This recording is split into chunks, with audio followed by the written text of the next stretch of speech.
solve this B part, the question.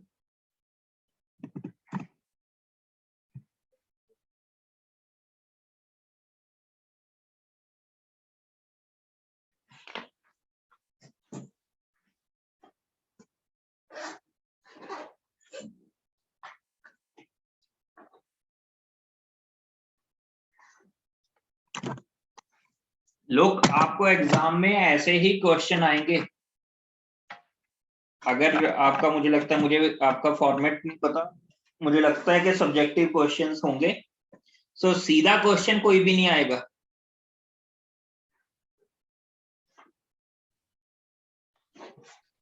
Online होगी या offline? जो लास्ट टाइम डोआ सर की मेल आई थी वो उसके अकॉर्डिंगली तो ये ऑनलाइन होनी चाहिए। ठीक है सर, हमको तो कोई मेल नहीं आई। नहीं, हमको आई है ना, काफी वो सेमेस्टर के स्टार्टिंग में ही आ गई थी।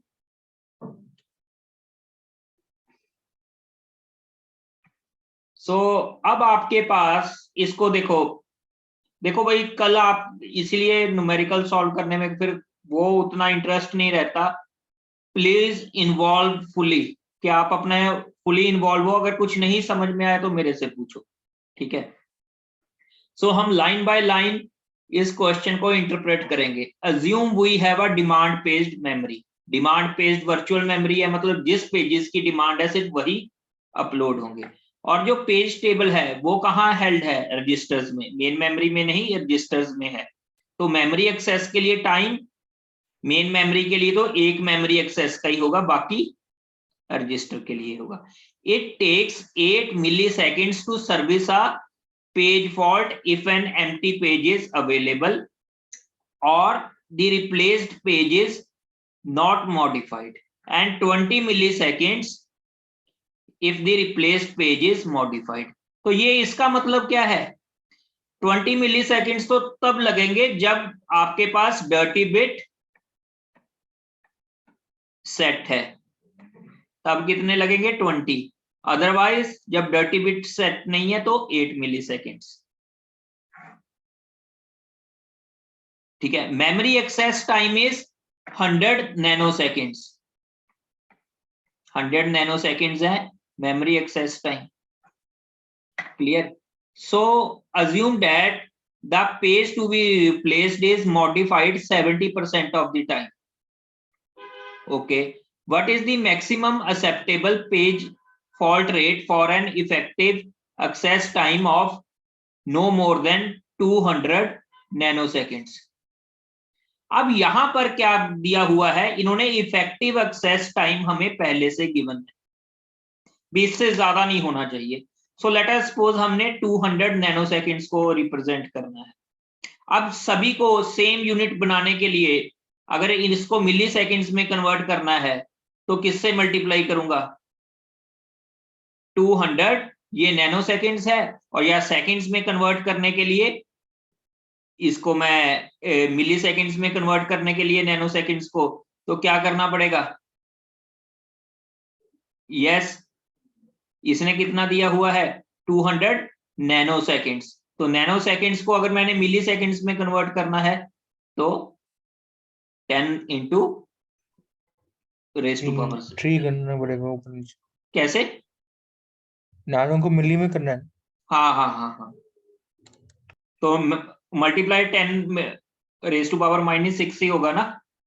मिली कितना होता है? 10 रेस टू पावर 3। नैनो कितना होगा? 9। ठीक है, यही होते हैं ना यूनिट्स। क्लियर? सो अब effective access time in case of there is a page fault. अब जो प्रोबेबिलिटी पेज फॉल्ट होने की है और जो प्रोबेबिलिटी पेज फॉल्ट ना होने की है उसको हम आगे देखेंगे। क्लियर? सो फर्स्ट, के जब पेज फॉल्ट नहीं है, जब पेज फॉल्ट नहीं है और आपका पेज टेबल कहां पर है? रजिस्टर्स में। अगर तो मेन मेमोरी में होता तो डबल मेमोरी एक्सेस का टाइम लगता, लेकिन अब इसमें क्या बोला गया है कि रजिस्टर्स में है। सो पेज फॉल्ट होने की प्रोबेबिलिटी कितनी है? P। तो पेज फॉल्ट ना होने की प्रोबेबिलिटी कितनी होगी? 1 माइनस पी।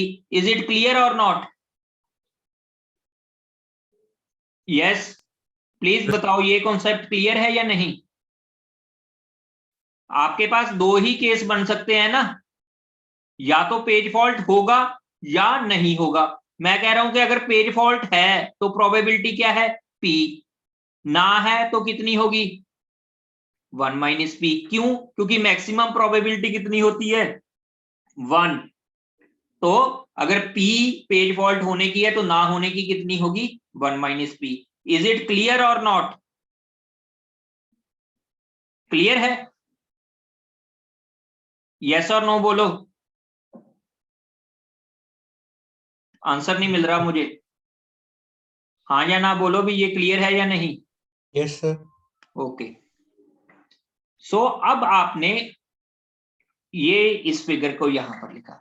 अब जब पेज फॉल्ट हुआ नहीं, तो पेज फॉल्ट नहीं हुआ तो कहां पर मिल गया आपको? पेज टेबल में था वो, उसकी एंट्री। सो उसका आपने क्या लिखा? ये इसका वो लिखा, इसको लिखा 1 माइनस पी। क्योंकि इस बार पेज टेबल आपका रजिस्टर्स में स्टोर है तो डबल मेमोरी एक्सेस टाइम नहीं लगेगा, तो आपने इंटू 100 नैनो सेकेंड्स। सो 100 नैनो सेकेंड्स को अगेन कन्वर्ट करने के लिए क्या लगेगा मिली सेकेंड्स में? ये। क्लियर? इज इट क्लियर और नॉट? फिर पेज फॉल्ट होने की प्रोबेबिलिटी कितनी थी? यस, पेज फॉल्ट होने की प्रोबेबिलिटी कितनी थी? पी। मेमोरी नहीं, ये तो अभी हमने फाइंड आउट करनी है, पी है। ठीक है। सो पेज फॉल्ट होने की प्रोबेबिलिटी कितनी है? पी। पी को हमने बाहर लिख लिया। ठीक है। अब पी को बाहर लिखा और इसमें जब पेज फॉल्ट होगा तो 30% of the time page modify नहीं होगा। तो पेज मॉडिफाई नहीं होगा, तो मैंने उसको लिख लिया 0.3 इंटू उसका टाइम कितना लगेगा? यहां लिखा होगा ये 20 मिली सेकेंड है जब पेज मॉडिफाइड हुआ है, नहीं मॉडिफाइड हुआ तब कितना? 8 मिली सेकेंड्स। तो अगर 8 मिली सेकेंड्स है तो मैंने इसको ऐसे लिख लिया। क्लियर? और एनी डाउट? और जब पेज फॉल्ट हुआ है और उसके साथ इसी में ही लिख लो इसको प्लस, जब पेज फॉल्ट हुआ है 0.7 into 20। Is this concept clear और नॉट? ये कैसे आया? ठीक है। तो अगर ये क्लियर है तो अब इसको अगर आप सॉल्व करोगे तो आपका आंसर यही मिलेगा। इज इट ओके और नॉट? क्लियर? तो वो 1 माइनस पी का एक बार बताना। दोबारा सुन लो। लेट अस सपोज मैं इसको P प्रोबेबिलिटी है when there is a page fault, 1 minus P है जब नो पेज फॉल्ट होगा। ये 1 माइनस पी क्यों आया, ये क्लियर है? क्लियर सभी को? अब यहां पर देखो, पेज फॉल्ट होने का मतलब क्या है? कि वो वाला पेज उसको मेन मेमोरी में नहीं मिला, उसकी पेज टेबल में कोई उसके कॉरस्पॉन्डिंग पर एंट्री नहीं थी, उसके कॉरस्पॉन्डिंग वैलिड इनवैलिड बिट क्या होगी? Invalid. Then there will be a page fault. तो जब नो पेज फॉल्ट था मतलब उसको पेज मेन मेमोरी में मिल गया। ठीक है। तो जब पेज मेन मेमोरी में मिला उसकी प्रोबेबिलिटी आपने रखी 1 माइनस पी। ठीक है। मल्टीप्लाई बाय, अब यहां देखो मेन मेमोरी में मिला तो उसको कितना टाइम लगेगा? यहां पर टाइम दिया होगा, memory access time is 100 nanoseconds. अब यहां पर एक क्वेश्चन अराइज होगा कि हम तो जब भी पेज टेबल को एक्सेस करते हैं तो कितना टाइम लगता है? Double memory access. लेकिन यहां मैंने 100 ही लिया, ऐसा क्यों भाई? Can anybody explain? मैंने 200 क्यों नहीं लिया, 100 ही क्यों लिया? ये वाला कॉन्सेप्ट क्लियर है कि यहां पर 100 क्यों लिया, 200 क्यों नहीं लिया? 200 किस केस में लेते? अगर ये वाला पेज टेबल हेल्ड आपका कहां होता, मेन मेमोरी में, लेकिन यहां पर कहां पर है, रजिस्टर्स में, और रजिस्टर्स में अगर हेल्ड है तो बहुत फास्ट होगा। इसने उसके कॉरेस्पॉन्डिंग कोई टाइम दिया ही नहीं, तो मैंने सिंगल मेमोरी एक्सेस ही माना। इज इट क्लियर कि यहां पर 200 क्यों नहीं आया? ये 100 लेकिन क्या है, नैनो सेकेंड्स है, तो इसको मिली सेकेंड्स में कन्वर्ट करने के लिए आपको ये लगाना पड़ेगा, plus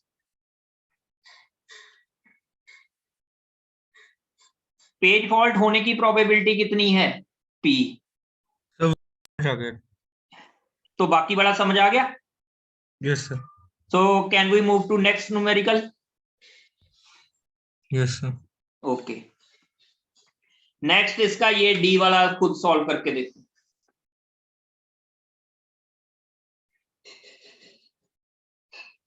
you can solve this numerical by yourself.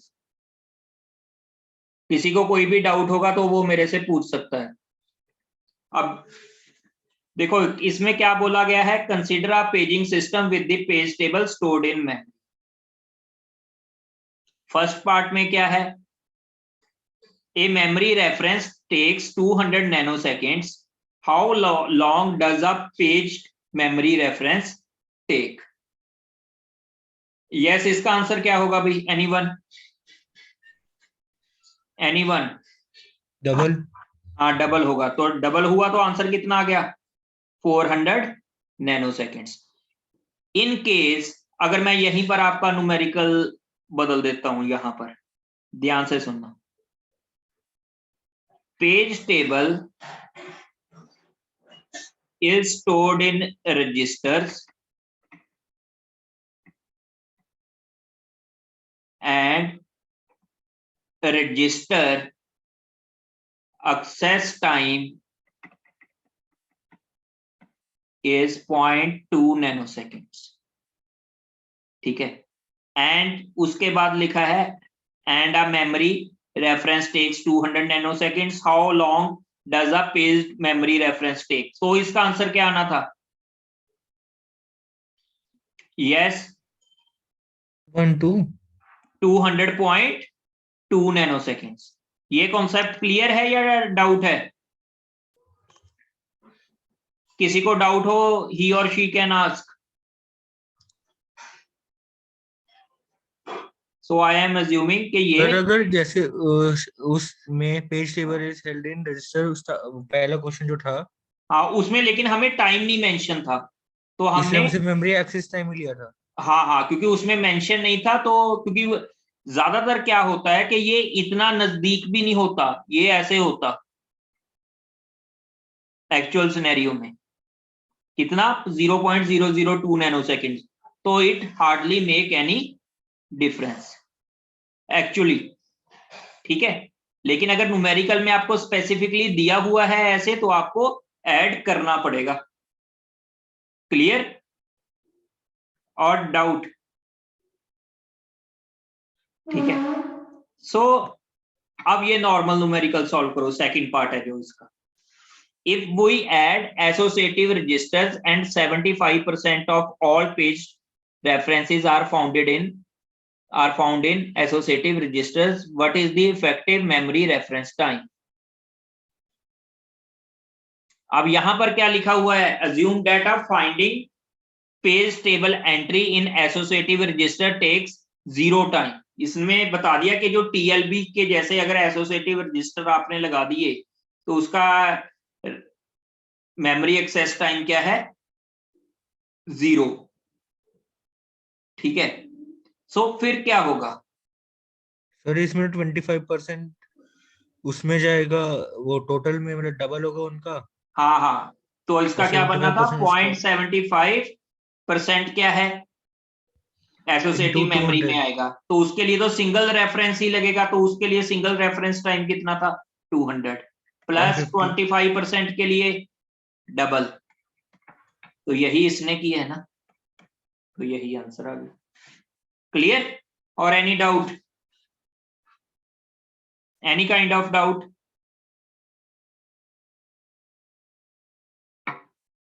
Okay, आपके क्यूज का सिलेबस में आप लोग अभी सुन लो, मैं बता दूंगा। आपके क्यूज का सिलेबस है, यहां पर देख लो। मेमोरी, इसमें paging, segmentation, internal external fragmentation, ये तो कवर हो ही गया, ये पिछली बार भी था, ठीक है। साथ में वर्चुअल मेमोरी सारा, एंड डिस्क मैनेजमेंट, ये 3 टॉपिक्स होंगे। मैं वीडियो लेक्चर्स के बारे में बता दूंगा कि कहां से कहां तक करना है आप लोग, ओके, कि कौन सी वीडियो से देखना है। तो आपका ये क्विज हम, can we take it on Tuesday और मंडे? मैं वही मैसेज कर दूंगा आपके सीआर को, मंडे कर दें इसको, तो ट्यूसडे कर ले। ट्यूसडे मॉर्निंग कर दें? सर ट्यूसडे तो रीडिंग वीक स्टार्ट नहीं है ना, अच्छा, रीडिंग वीक, वेडनेसडे से स्टार्ट है। ओके, सो ट्यूसडे हम इसको 6 PM रख लेते हैं, 6:30, या जो अभी आप 7:30 का टाइम कहते हो तो 7:30 रख लेते, ठीक है, जो भी आप टाइम डिसाइड करोगे मैं बता दूंगा वो आपको, okay. So this is, lab का क्या हुआ? लैब का भी साथ ही हो जाएगा। लैब का सिलेबस सब कंप्लीट? नहीं, लैब का सिलेबस मैं आपको बताऊंगा। एक तो उसमें ये जो शेल स्क्रिप्ट वाला है, ये तो आएगा ही आएगा, क्लियर, और बाकी जो कौन कौन से करने हैं वो मैं बता दूंगा, ठीक है। ऐसे ग्रुप पे वो वेडनेसडे के बाद ही कह रहे थे, क्या ग्रुप पे जो बात हो रही थी वो फ्राइडे या वेडनेसडे कह रहे थे। क्या फ्राइडे? इस फ्राइडे को? नहीं नहीं, नेक्स्ट थी। तो आपकी मर्जी है, आप उस फ्राइडे को दे दो, मेरे को कोई ऑब्जेक्शन नहीं है उसमें। क्योंकि फ्राइडे को हम मॉर्निंग में भी दे ही सकते हैं। नहीं, वो आप लोग मुझे डिसाइड करके सीआर के थ्रू मैसेज पहुंचाओ, ठीक है।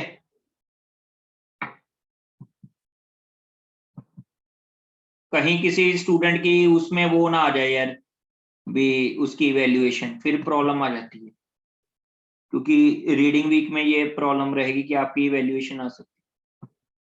चलो एनीवेज, हम आगे न्यूमेरिकल करते हैं। ये देखो, कंसीडर द फॉलोइंग सेगमेंटेशन। अब सेगमेंटेशन में आपके पास कॉन्सेप्ट क्या था, अगर आपको ध्यान में हो?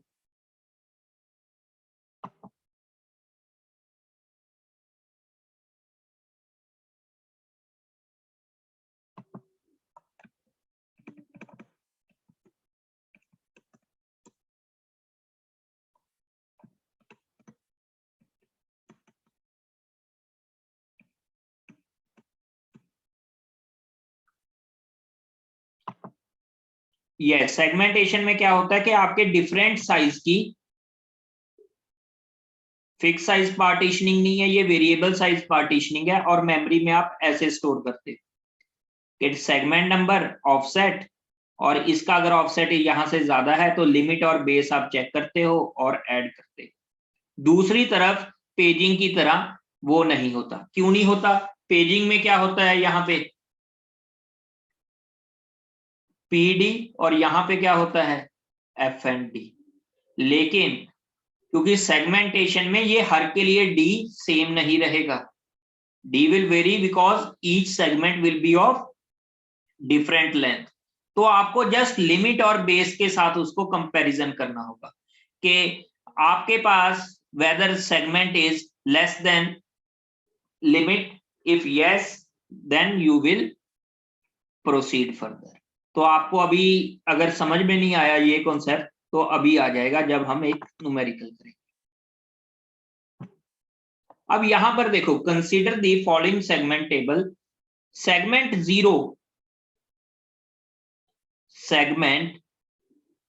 0 बेस क्या है उसकी 219 और लेंथ क्या है 600। ठीक है, what are the physical address for the following logical addresses. अब यहां से देखना, लॉजिकल एड्रेस आपका है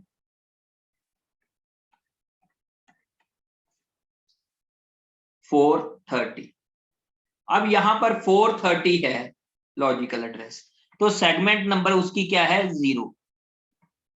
ठीक है, सेगमेंट नंबर 0 है और एड्रेस इज 430। पहले हम चेक करेंगे कि whether it is a valid reference और नॉट। तो 430 क्या 219 और 600 के सम से इससे छोटी फिगर होनी चाहिए। अगर 819 होता डेट विल बी इलीगल। ठीक है, तो यहां पर तो ये क्या है लीगल। तो बेसिकली इसका एड्रेस एक्चुअली फिजिकल एड्रेस क्या बनेगा 430 प्लस 219, तो ये कितना बनेगा। फर्स्ट वाला क्लियर हुआ या नहीं, एनी डाउट। सेकंड का चेक करो, सेगमेंट नंबर 1 एंड एड्रेस इसका जो ऑफसेट है that is 10। So segment 1 base क्या है 2300 और लेंथ कितनी है इसकी 40। क्लियर। सो अब यहां पर क्या है 2300 इसकी लेंथ है, सॉरी बेस है, और 14 इसकी लेंथ है। सो इसका कितना बनेगा 2300 प्लस 10 2310। थर्ड का 2 एंड 500। अब यहां पर क्या है सेगमेंट नंबर 2 चलेगा। अब 2 कहां से आया है अब 90 और इसने एड्रेस कितना मांग लिया 500। सो 90 प्लस 500 590। हमें चेक करना पड़ेगा कि whether it is a legal reference और नॉट। तो इसकी मैक्सिमम लिमिट कितनी हो सकती है 100 प्लस 90। तो इसके लिए कितना हो सकते थे एड्रेस 90 और 189 के बीच में हो सकते थे, लेकिन ये एड्रेस कितना आ गया 590। सो it is a illegal reference. Is it clear और नॉट। 1327 सॉरी ये 3 एंड 400। तो यहां से 400 ऐड करोगे तो कितना आएगा 1327, ये 1727। सो अगर ऐसा आए तो इलीगल चेक करना हो आपको जस्ट ये चेक करना है कि ये जो 400 है 580 से लेस होना चाहिए, ये जो 500 है ये 100 से लेस होना चाहिए। ऐसे आपको बेसिकली चेक करना था। ठीक है, लास्ट वाले को देखो 4 एंड 112। ये क्या 112 96 से कम है no, so it is an again illegal reference. So is it clear और नॉट, एनी डाउट। इसमें किसी को डाउट हो clear.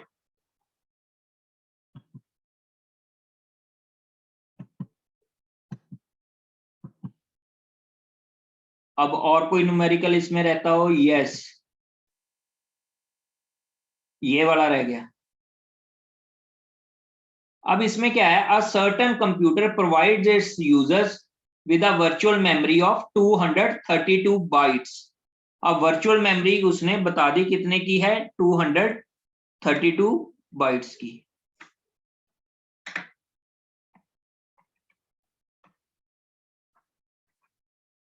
The computer has 218 bytes of physical memory.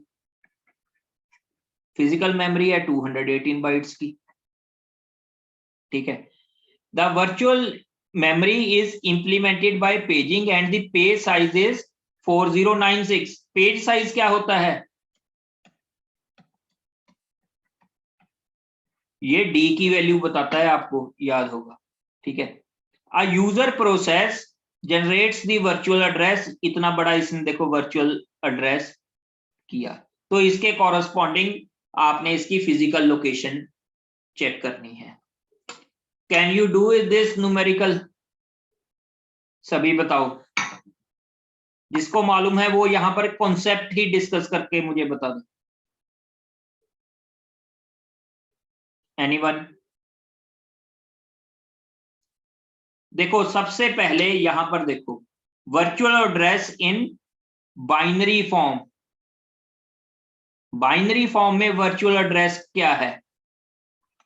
ये इस एड्रेस को इसने इसका बाइनरी इक्विवेलेंट निकाला है। क्लियर?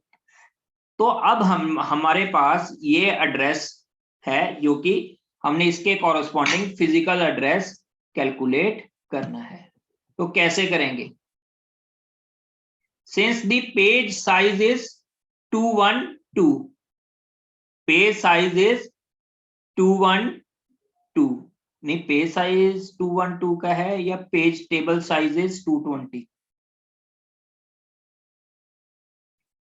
चलो इसको हम फॉरगेट करते हैं, अपने तरीके से इसको सॉल्व करने की कोशिश करते हैं। सो अब यहां पर आपको क्या पता है, क्या certain computer provide this user with a virtual memory of 232 bytes. अब यहां पर इसने बोला है कि 232 बाइट्स की उसके पास वर्चुअल मेमोरी है, मतलब लॉजिकल मेमोरी उसके पास 232 बाइट्स की है और फिजिकल मेमोरी 218 बाइट्स की है। ठीक है, and the page size is 4096 bytes. अब यहां पर इसने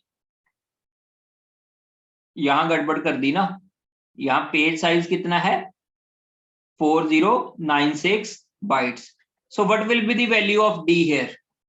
Can anybody explain me what is the value of D here?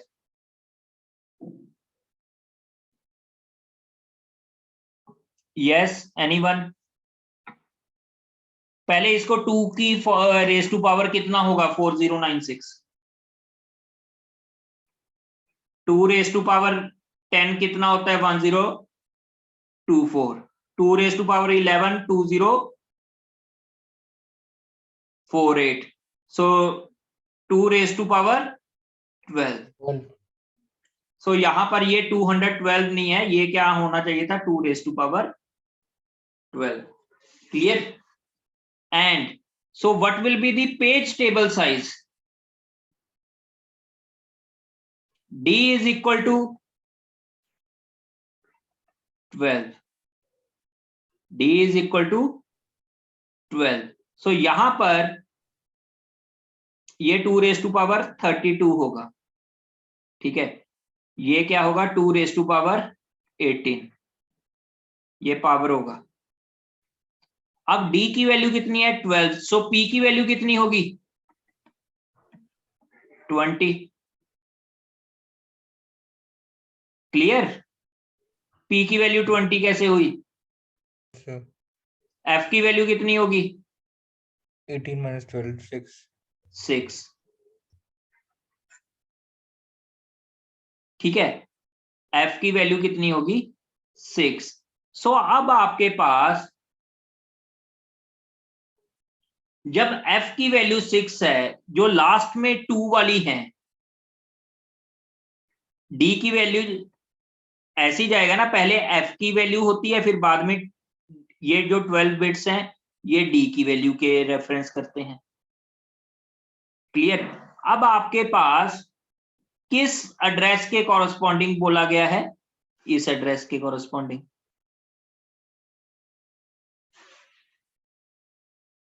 तो अब इसमें इंप्लीमेंट कैसे होगा कि आपको ये एक पेज टेबल दिखाना पड़ेगा जिसमें total number of entries will be 2 raise to power 20 और यहां पे जो भी जिस एंट्री के कॉरस्पॉन्डिंग ये वाला होगा, तो ये कौन से उसमें होगा? कैन एनीबडी एक्सप्लेन कि ये कौन से पेज में होगा? पेजिंग के लिए फर्स्ट 20 बिट्स आर यूज्ड, तो सो फर्स्ट 4 4 4 12 16 20, तो ये क्या बताएंगी आपको? Page number.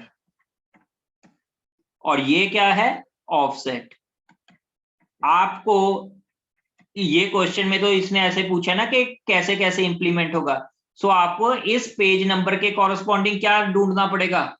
फ्रेम नंबर, और उसमें जो भी ये बाकी वाला ऑफसेट है उतना नीचे जाकर उसके कॉरस्पॉन्डिंग उसका एक्चुअल फिजिकल एड्रेस आप कैलकुलेट कर सकते हो।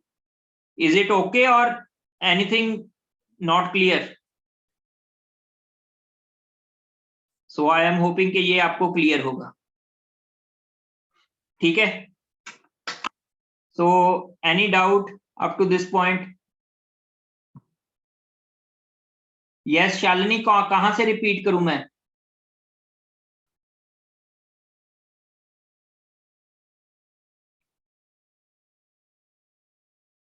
प्लीज टेल, या टाइप कर दो आप।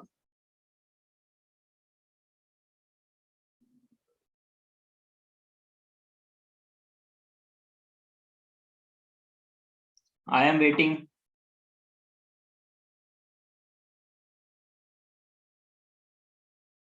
Calculating the address part, okay.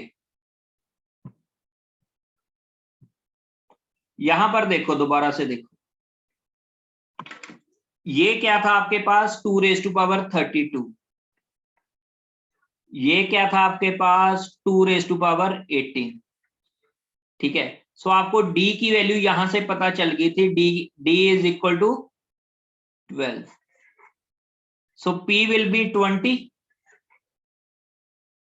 And F will be 6। अब यहां पर ये बताओ मुझे कि ये जो आपने बाइनरी फॉर्म में लिखा है एड्रेस, कौन सी बिट्स क्या बता रही हैं? फर्स्ट 20 बिट आपको पेज नंबर बता रही हैं। क्यों? क्योंकि पी की वैल्यू कितनी है? 20। सो यहां पे आप कैलकुलेट करोगे 4 4 8 प्लस 4 12 प्लस 4 16 प्लस 4 20। सो यहां तक ये सारी क्या बताएंगी आपको? Page number. तो अगर आपको यहां पर कोई पेज टेबल इसके कॉरस्पॉन्डिंग दिया होता, ये कौन से फ्रेम में है, तो आप उस फ्रेम पे जाते, और उस फ्रेम पे जाने के बाद वहां पर कितना नीचे जाते? जितना ये ऑफसेट है। ये ऑफसेट कहां से स्टार्ट होगा? 0 0 0 0 0 0 0 0 0 0 0 0 0 0 0 0। फिर नेक्स्ट सेकंड एड्रेस उस फ्रेम में क्या होगा? 0 0 0 0 0 0 0 0 0 0 0 0 1। नेक्स्ट एड्रेस क्या होगा? 1 0। नेक्स्ट एड्रेस क्या होगा? 1 1। फिर नेक्स्ट एड्रेस क्या होगा? 1 0 0। ये सारे 0 0 होंगे। तो इसमें एक फ्रेम में भी मल्टीपल एड्रेसेस होंगे ना, क्योंकि ऑफसेट की वैल्यू है, तो आप उतना नीचे जाओगे जितनी ये बिट्स हैं। ऐसे क्लियर? और एनी डाउट शालिनी? क्लियर है शालिनी? ओके, सो देखो, अभी मैंने ये न्यूमेरिकल्स हर तरह का आपके साथ डिस्कस करने की कोशिश की है। अभी जो हमारा सिलेबस में पेंडिंग है, एक तो मैंने आप लोगों के साथ सेकंड चांस एल्गोरिदम नहीं डिस्कस किया। Yes Aman, any doubt? Okay. आपका रेज्ड हैंड का आया था। Second chance algorithm is pending. Second is pending thrashing. Third is pending आपका RAID levels. Fourth file access methods and index methods. Fifth, protection and security. ये जो remaining topics हैं, हम next lecture में इसको डिस्कस करने की कोशिश करेंगे। अब आपका जो लैब कंपोनेंट है। लैब के लेक्चर में हम इनको डिस्कस कर लेंगे। मैं आज आपके सीआर को लैब का सिलेबस भी बता दूंगा और थ्योरी का सिलेबस भी बता दूंगा, और ये आपके नेक्स्ट 2-3 लेक्चर्स में कवर हो जाएंगे। ठीक है, so that's all from my side. Thank you. Any question if you want to ask, you can ask me, कोई भी किसी भी तरह का। ओके, ठीक है फिर।